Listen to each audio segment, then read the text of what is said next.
मागच्या तासामध्ये आपण रेशो अँड प्रपोर्शन या चॅप्टरमध्ये प्रॅक्टिस सेट 4.3 मध्ये उदाहरणं सोडवत आहोत.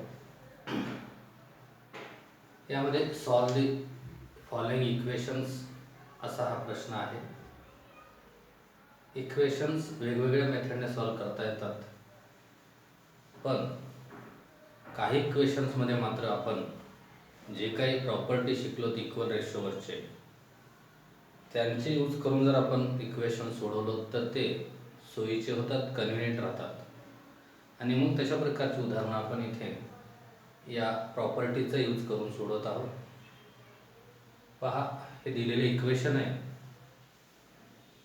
या इक्वेशनच्या दोन्ही साईडला जे इक्वल रेशो आहेत यावर कॉम्पोनेंडो अँड डिव्हिडंडो ही क्रिया करूया आपण बाय किंवा युजिंग कॉम्पोनेंडो अँड डिव्हिडंडो.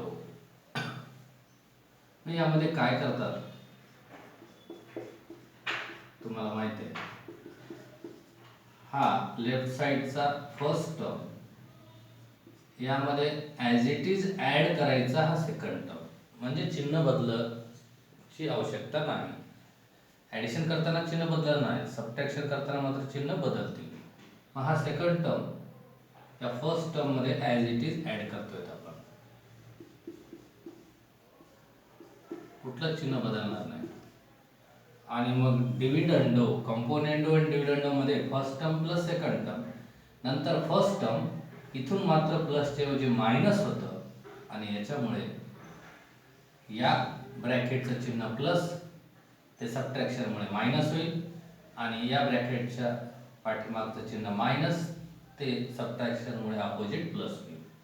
बाकी फर्स्ट टर्मचे चिन्ह बदलत नाहीत, लक्षात घ्या. ॲज इट इज हे दोघं फर्स्ट टर्म आहेत, हे पण ॲज इट इज. आता इथून सेकंड टर्म सुरू होतोय, इथून हा प्लसचा मायनस होईल. ब्रॅकेटमध्ये चिन्ह बदलायचं नाही, फक्त हा प्लसचा मायनस झाला, हा मायनसचा प्लस. इक्वल टू राईट साईडला आपण प्रॉपर्टीज किंवा ऑपरेशन्स ऑन इक्वल रेशोमध्ये आपण ज्या काही क्रिया करतोय ते दोन्ही बाजूला करायचं आहे. First term plus second term, first term minus second term, तसंच first term plus second term, first term minus second term. आणि मग होईल काय पहा, हा जो टर्म आहे 2x मायनस 1 ब्रॅकेट स्क्वेअर आणि हा 2x मायनस 1 ब्रॅकेट स्क्वेअर, हे दोन्ही टर्म अपोजिट आहेत. एक पॉझिटिव्ह आहे आणि हा दुसरा ब्रॅकेट निगेटिव्ह आहे. अपोजिट नंबर असल्यामुळे यांची बेरीज 0 येतं, म्हणून ते एलिमिनेट होतात. आणि हे मात्र अपोजिट नाहीत. 2x plus 1 bracket square, 2x plus 1 bracket square हे लाईक टर्म्स आहेत, दोघांचंही चिन्ह सारखं आहे. हे 1 टाइम्स आणि हे 1 टाइम्स, म्हणजे हा ब्रॅकेट 2 टाइम्स येतो.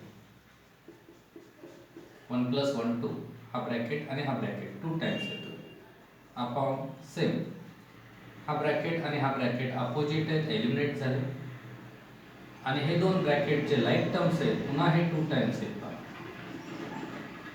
Is equal to.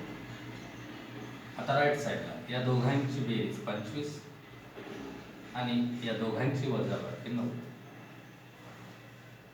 इथे गुणाकार असल्यामुळे आपल्याला या दोघांमध्ये भाग देता येतं, 2 2 कॅन्सल होतात आणि मग राहतं 2x प्लस 1 ब्रॅकेट स्क्वेअर आणि हा 2x मायनस 1 ब्रॅकेट स्क्वेअर, 25/9. आता याच्या पुढच्या स्टेपला पहा, हा स्क्वेअर आहे, हा परफेक्ट स्क्वेअर आहे, हा परफेक्ट स्क्वेअर आहे, हा परफेक्ट स्क्वेअर आहे.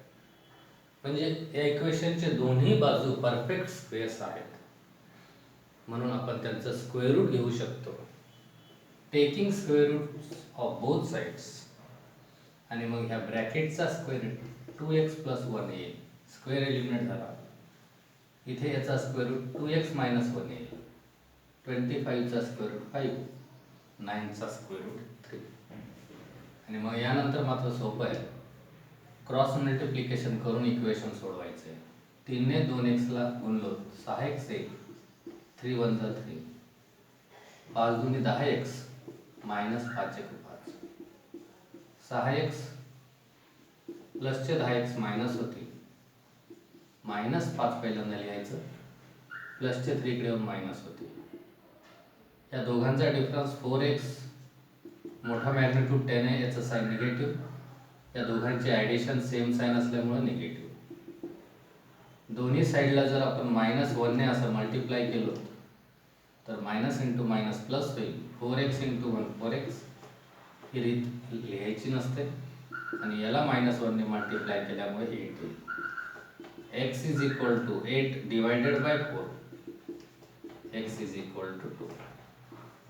ही झाली व्हेरिएबल x ची व्हॅल्यू, जे या इक्वेशनचं सोल्युशन असतं.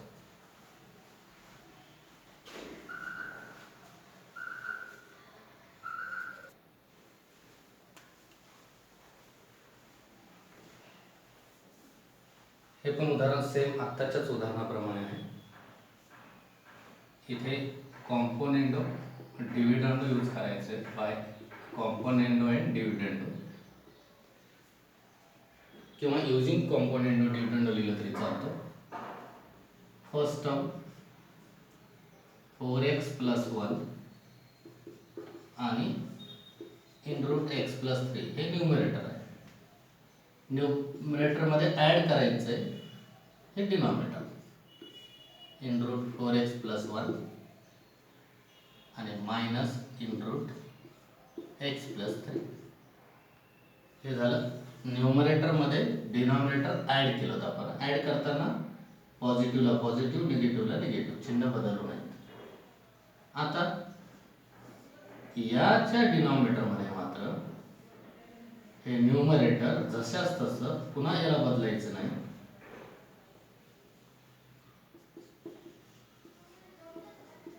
आता इथून मात्र या न्यूमरेटरमधून हा डिनॉमिनेटर मायनस करतोय, त्यामुळे हा प्लसचा मायनस होईल आणि हा मायनसचा प्लस होईल. First term plus second term.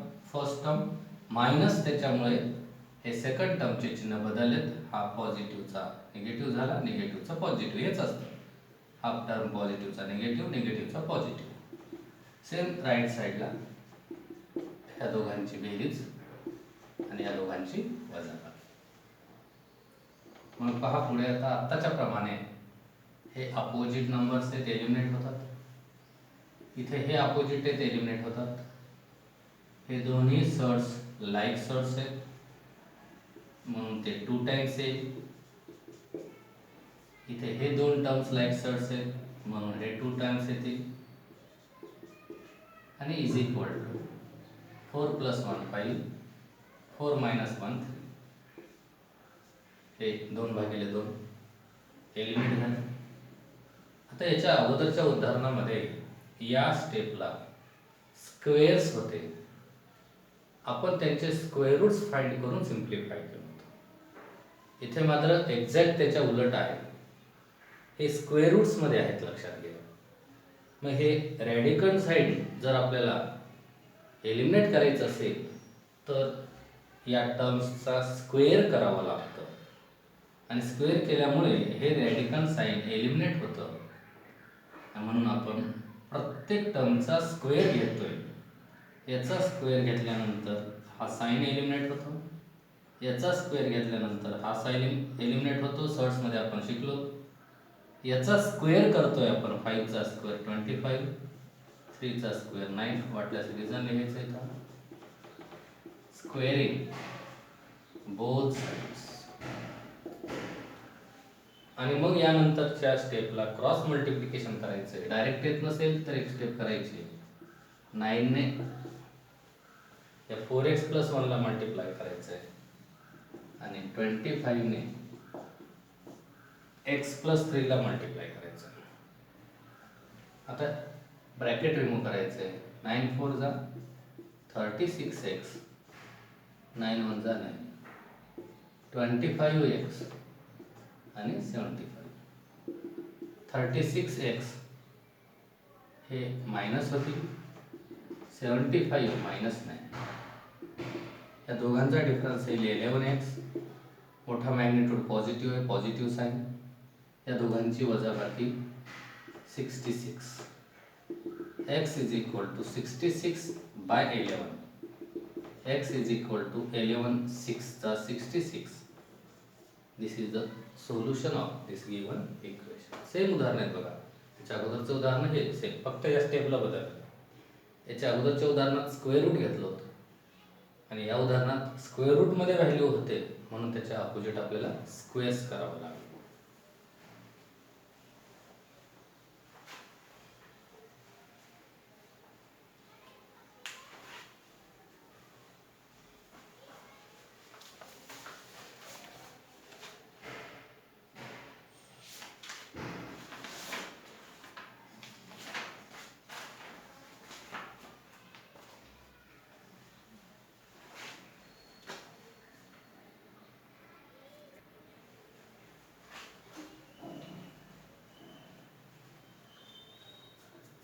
या उदाहरणामध्ये थोडंसं वेगळं आहे. हा जो डिनॉमिनेटर आहे या लेफ्ट साइडचा, हा ॲक्च्युअली या ब्रॅकेटचं एक्सपान्शन करून आलेलं आहे. पहा तेव्हा a प्लस बी ब्रॅकेट स्क्वेअरच्या फॉर्ममध्ये हा आहे आणि माझं एक्सपान्शन काय होतं, फर्स्ट टर्मचा स्क्वेअर 2x चा स्क्वेअर तो येतो 4x स्क्वेअर. नंतर काय होतं, टॉईस a इंटू बी, या दोघांचा गुणाकार a इंटू बी म्हणजे 6x आणि त्याच्या टॉईस म्हणजे 12x हे येतं बघा. आणि नंतर सेकंड टर्मचा स्क्वेअर म्हणजे 3चा स्क्वेअर नाही. थोडक्यात हा डिनॉमिनेटर या ब्रॅकेटचा एक्सपान्शन आहे म्हणून आपण जो डिनॉमिनेटर आहे तो याचे फॅक्टर्स घेऊन आपण या फॉर्ममध्ये लिहू शकतो. हे असं हा ट्रायनोमियल आपण या स्क्वेअर्सच्या फॉर्ममध्ये लिहिलो, बाकी ॲज इट इज. आणि मग यापुढे आपला उद्देश असतं इक्वेशन सॉल्व करताना टर्म्स एलिमिनेट व्हावेत आणि व्हेरिएबल राहावा आणि त्याची किंमत शोधायची असते, म्हणजे त्या इक्वेशनचं सोल्युशन फाइंड करतो. आता हा जर आपण न्यूमरेटरमध्ये जर ॲड केलो तर दोघंही पॉझिटिव्ह असल्यामुळे ते काही एलिमिनेट होणार नाही. पण हा जर इथे न्यूमरेटरमधून सबट्रॅक्ट केलो तर अपोजिट साईन त्यामुळे एलिमिनेट होते आणि सेकंड टर्म फर्स्ट टर्ममधून मायनस करण्याची जी क्रिया आहे ती डिव्हिडंडो ही क्रिया आहे. म्हणून using dividendo 4x plus 1 bracket square plus 2x plus 3 bracket square या फर्स्ट टर्ममधून न्यूमरेटरमधून सेकंड टर्म म्हणजे डिनॉमिनेटर आपण मायनस करतोय म्हणून हा पॉझिटिव्हचा मायनस निगेटिव्ह झाला आणि डिनॉमिनेटर पुन्हा ॲज इट इज लिहायचं असतं.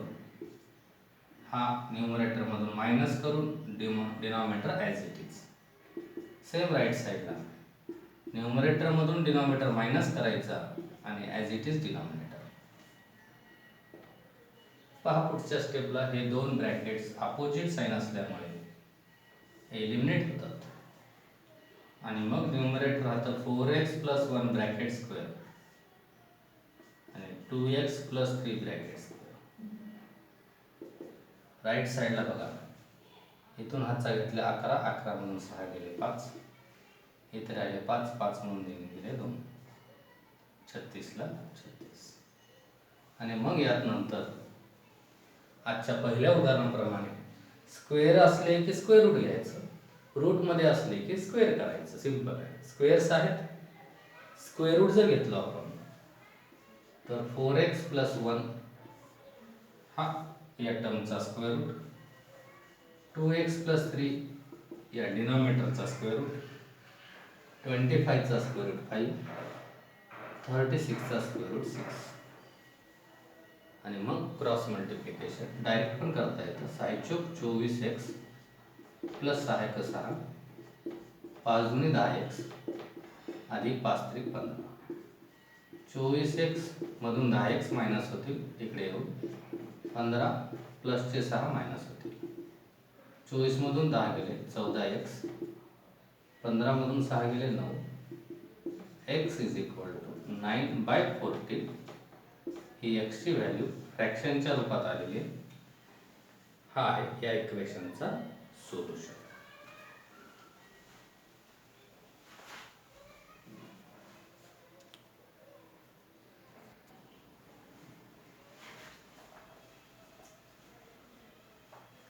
पहा या प्रश्नातलं या प्रॅक्टिस सेट मधला शेवटचं गणित आहे हे. सेम रीत आहे,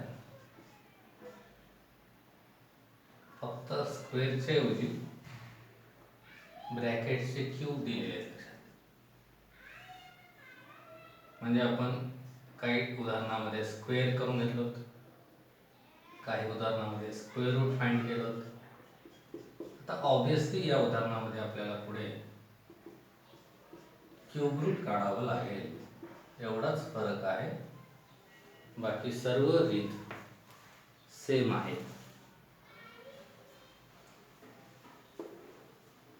बायनोमियल आहे, कॉम्पोनेंडो अँड डिव्हिडंडो यूज करायचे. Using componendo and dividendo 3x minus 4 bracket cube minus x plus 1 bracket cube, हा न्यूमरेटर प्लस हा डिनॉमिनेटर ॲज इट इज, कारण आपण ॲडिशन करतो. आता डिनॉमिनेटरमध्ये मात्र फर्स्ट टर्म हेच सेम, इथंच पाहून लिहिता येतं आपल्याला. हा फर्स्ट टर्म सेम राहील, सेकंड टर्म पण इथेच पाहून लिहिता येतं, फक्त साईन बदलतात.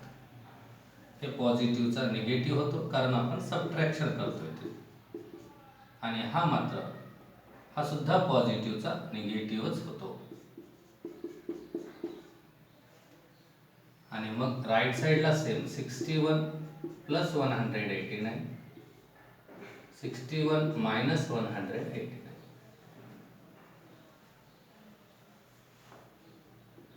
आणि मग यापुढे बघा, हे ब्रॅकेट्स एलिमिनेट होतात. हे लाईक टर्म्स आहेत, टॉईस 2 टाइम्स येतं.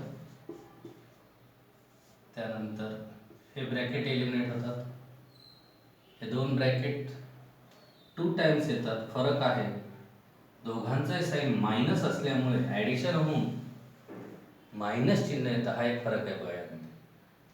2 टाइम्स -1 प्लस -1 -2, आणि ब्रॅकेट आहे x प्लस 1 ब्रॅकेट क्यूब. ह्या दोघांची बेरीज 9 1 10 ला 0, हातचा 1, 6 8 14, 14 1 15 5 हातचा 1, 1 1 2 250. यांची वजाबाकी मायनस येतं कारण मोठा आहे 189. हे 9 मधून 1 गेले 8, 8 मधून 6 गेले 2, 1 ला 1. हा फरक आहे.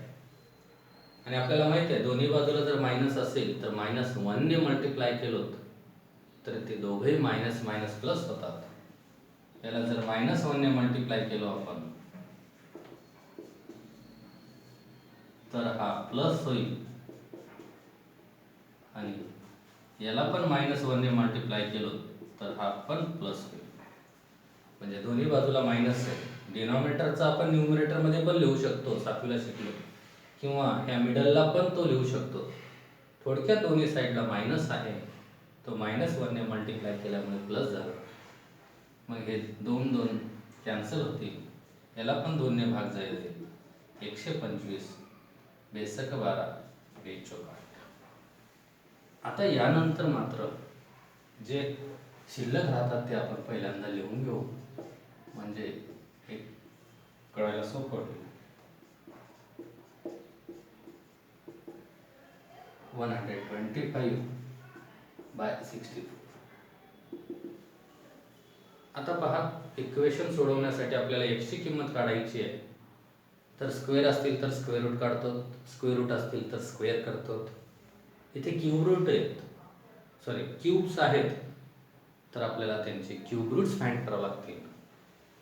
Taking cube roots of both sides इथे राहील 3x मायनस 4, इथे राहील x प्लस 1. आता 125 हा 5चा क्यूब आहे, क्यूब रूट घेतोय आपण. 64 हा 4चा क्यूब आहे. इथे लिहायचे reason taking cube roots of both sides. आणि मग क्रॉस मल्टिप्लिकेशन सेम रीत आहे. 4 त्रिकम 12x मायनस 4 चौक 16. चिन्हाच्या चुका करायच्या नाहीत. 5 गुणिले x 5x 5 5.